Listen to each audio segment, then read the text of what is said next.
I can't imagine what school would be like. And what's learning? I think learning is going to be how best to use AI. Yes. Because you don't have to know anything anymore, because all you have to do is ask and you're going to get it. But how do you use it will become, I guess, the educational skill.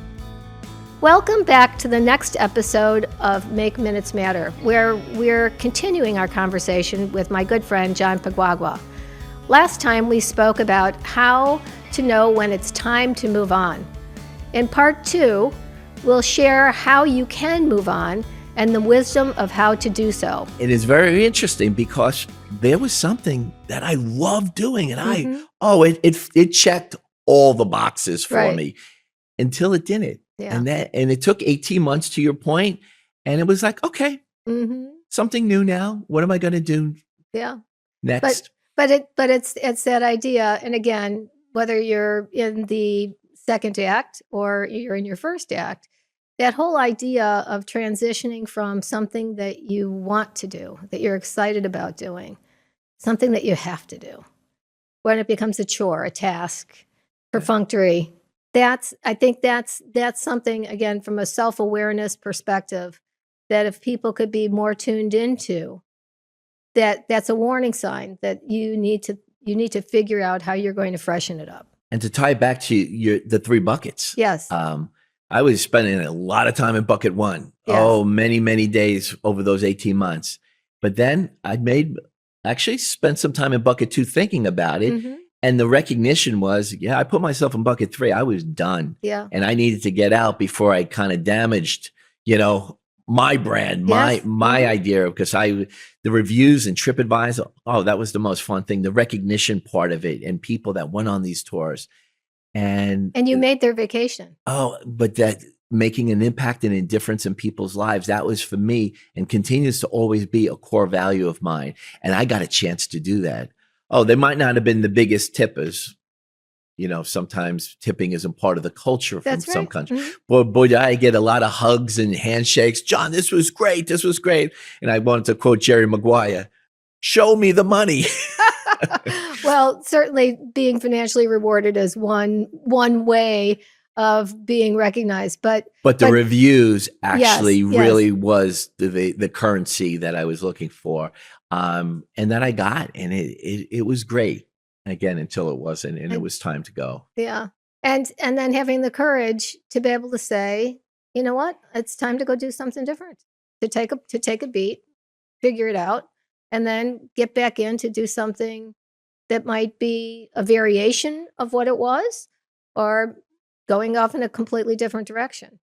And in your case, you decided to go in a different direction. So tell us a little bit about that. Yeah. So at the time that I did Google fun things to do, another gig opportunity popped up for this idea of what they called background acting, which I knew nothing about. And for a lot of people, you don't think a whole lot about it. We're so used to watching a movie and a TV show. And what we don't notice, unless you draw attention to it, are all the people in the background. Right. Because if they weren't background people in a scene and just the principal actors, that would be kind of empty. It would be weird. It wouldn't look normal. And so it was interesting. So I said, let me check this out. And I started to apply to some of these opportunities. And it's been incredibly amazing. I've had the opportunity to be in movies, on camera, on screen, TV shows, commercials. It's incredible. It's absolutely incredible. And it's changed my life again. Mm-hmm. And yesterday, I just recently got my third, what they refer to in the world of TAF, partly a third waiver, which now makes me SAG eligible. Wow. So here I started something I knew nothing about and very goal driven. Not that I wanted to get there, but I have to tell you, now that I got there, I gave myself a little pat on the back. You I was should. Like, you wow. should. Wow. You should. And for our audience that may not know what SAG is, although in the second half of your life you learn what sagging is in your body, SAG in John's vernacular is the Screen Actors Guild. Absolutely. Which is, a really very cool credential to put on such a storied life that you've had. So as we think about that and going down this whole idea of being part of movies and media and all of that, one of the things that has really popped up on the scene lately um, is the impact of AI. And so earlier this year, I was working with someone, and they actually showed me several pictures of people that looked like normal folks, but they were completely generated by AI. I could not tell that they weren't people. So thinking about this industry that you're so in love with now, and the fact that AI is going to make that change in some capacity, how do you see the human component interfacing with AI? Because I think as a civilization, we're going to have to figure out how to balance this. The AI genie is not going back in the bottle, but people aren't going into a bottle either. So how do we coexist from your perspective? You know, it's amazing. I had a history teacher in high school. Name was Mr. Bouchard. He looked like that movie critic guy, Gene Shalit. Oh, him, Big yes. mustache, Yes, big yes. afro at the time. And he was all of about 5'2".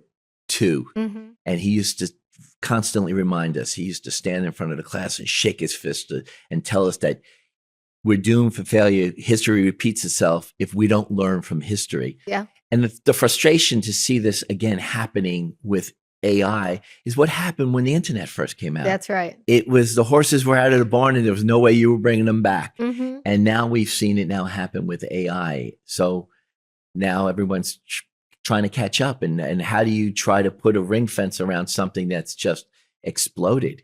Right. I can't imagine what school would be like. And what's learning? I think learning is going to be how best to use AI, Yes. because you don't have to know anything anymore, because all you have to do is ask and you're going to get it. But how do you use it will become, I guess, the educational skill. But listen, I mean, if education, um, if the whole idea of bringing knowledge into oneself is the goal of education, which it is, then this whole idea of being able to use AI to create the experiences that are memorable, because that's where we learn, has to be memorable. Yeah. Otherwise, it's in one side and out the other. So this idea of being able to create memorable scenarios where you might actually be able to be in the moment. Imagine learning about the American Revolution and you were able to somehow, with AI, put yourself on the battlefield, to know what it felt like to struggle, to be in a society which in many cases might actually look like where we're at today. People thinking this way, people thinking that way, and having to take a stand for whichever side and to be convicted in that.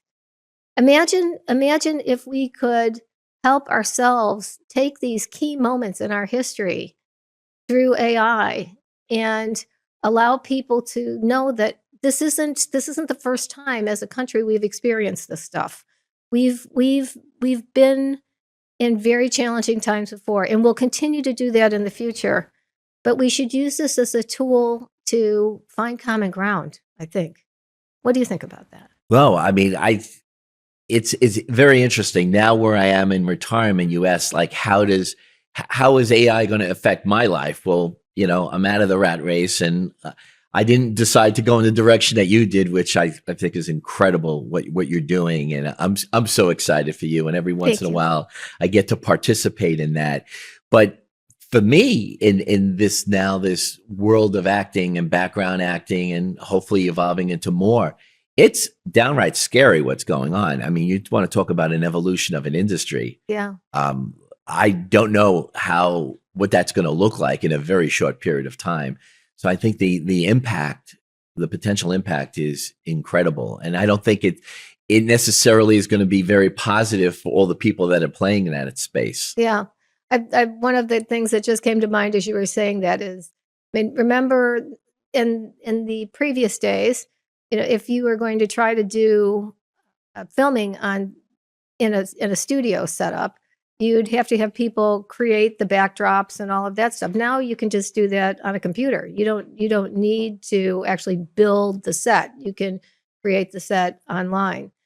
And so that's an industry of artisans that might be knocked out. But is there a way to repurpose all of that knowledge and that interest into, instead of actually physically building those scenes, to technically building those scenes? I guess that's the piece, is that for every industry that will be impacted or perhaps demolished, there's an opportunity to take all of that and do something different with it. And the message that I just need to hear you affirm with me, because it can be pretty scary, is that we'll figure it out. I mean, we don't have all the answers. We've never had But all. we always eventually do figure it out. Yes. This is just another example where there's a challenge out there, but people will figure it out. We figured it out before, Yes. and we adjusted.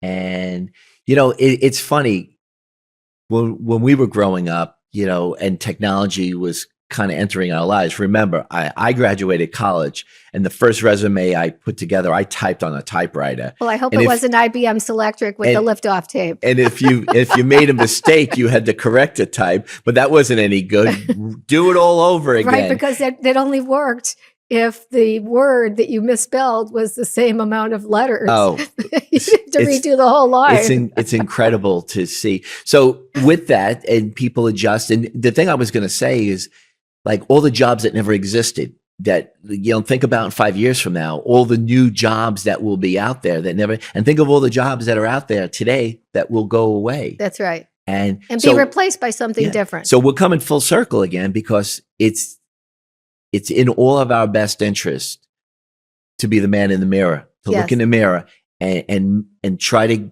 get over the hard part of learning more about ourselves. Yes. It's going to be critically important, because then you have to figure out how you now fit into what's going on out there. This new world. It's very, very important, because those skills will be applicable. Don't know what it's going to look like, because it's all evolving, but you can't do it if you don't know what you're really take a look at what your values are and your skills. Right. So I think self-awareness is going to continue to grow, and we need to put that in the forefront. We need to be having more self-awareness conversations. Yes. No question about it. And to get outside of ourselves and be comfortable with that. Absolutely. To be in a place where we feel comfortable sharing perspective with each other about how we're feeling, how we're observing other people, and to do that in a courageous way. These are times where people do not feel comfortable talking about how they feel. And at the end, that's one of the most important things about living in this country, is having the ability to express your opinion. And I'll go back to one of the adages that your beautiful wife, Jackie, shared, and it has stuck with me ever since. And it goes like this. You can correct me, John. Say what you mean, but don't say it mean. Absolutely. So- Absolutely. No, it's incredible. I often find myself thinking about that. And Jackie's in the classroom with second graders this year, and it's very important to remind them. Yeah, do say what you mean, but you don't have to say it mean. You don't have to To be make your vitriolic. You don't have And- to be hurtful. And I think more than ever today in the world, that's all people, no matter what side you're on, are being challenged by that. It And, is.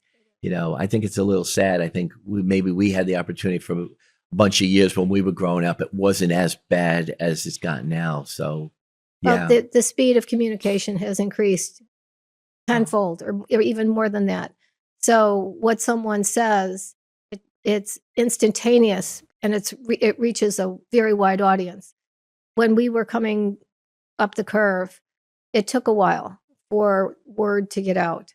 There was no social media. The social media was sitting in the backyard having conversations out on the baseball field, at the high school dance, whatever, or calling somebody on the telephone. That was it. And now the way the communication moves in so many different channels is it's faster and it's greater, and the opportunity for misinterpretation is much, much bigger. And so I guess another piece that I'd just like to maybe close out on is recognizing that sometimes when we hear something that we don't like, to try to understand, seek to understand before we react, to try to understand where that person is coming from. Most people in the world are not out to hurt other people. Now, there are people that do have that mindset. So I'm not ignoring that. But the majority of people in the world, I do believe, are level-headed folks who just want to have a good life. So if we start with that and putting the politics and all of the other stuff aside and start with this idea of trying to understand where that person is coming from, maybe you might learn something about a different point of view that might open your mind a little bit, and maybe they'll learn something about yours. And maybe we can get back to a place where balance, the center, is where we sit, as opposed to this polarized environment right now where nobody's really happy and the world is being torn apart. Yeah. Yeah. I think thinking ahead, and people that are maybe going to watch this podcast and that have recently retired and are trying to figure out what is their next act or the second act look like. I think it's as basic as thinking about taking the time to share your time, your experience, and your enthusiasm with others. Yes. And finding a way to do that in such a positive way. And what I get excited about sometimes is the generation that's coming through now. Mm-hmm. They're thirsty for this. They're Yeah. thirsty for some of that. If approached and delivered in a really positive way, they're looking for that. And Yes. and I think there's a lot out there that, and I always get a kick out of the whole reverse mentoring thing. And I mean, some of the great movies that are out there where, where the older person is sharing their time, experience, and enthusiasm, but the younger person is showing the older person, there's another way. The new way of there's doing another it. way. Yes. I think of that film with Robert De Niro. Yeah, The Intern and Anne Anne Hathaway. Yes. That is one of my favorite movies because it does such an excellent job and it shows. So I encourage those out there. There's an opportunity for both to benefit. But I think the generation that's retiring has a very interesting perspective. We've lived through a lot of major things in our life, and we've learned a lot, and we've had our children, and we're having grandchildren now. There's a lot to be said about taking your time and sharing your experience and enthusiasm with others, and you'll get something back as well. Well, John, unfortunately, our time has come to an end, and it's always a sad thing because I enjoy talking with you so much, and I think a lot of our conversations are very relative to what people are thinking about, regardless of age. There's always something to pick up in a conversation with you, for sure. So maybe third time at bat at some point. Well, all you have to do is let me know. You know me. All right. I enjoy sitting down and chatting with you, and I enjoy the camera. Oh, you do. You're a natural. Thank you, John. All right, Ken. God bless Thank you. Bye. Alrighty.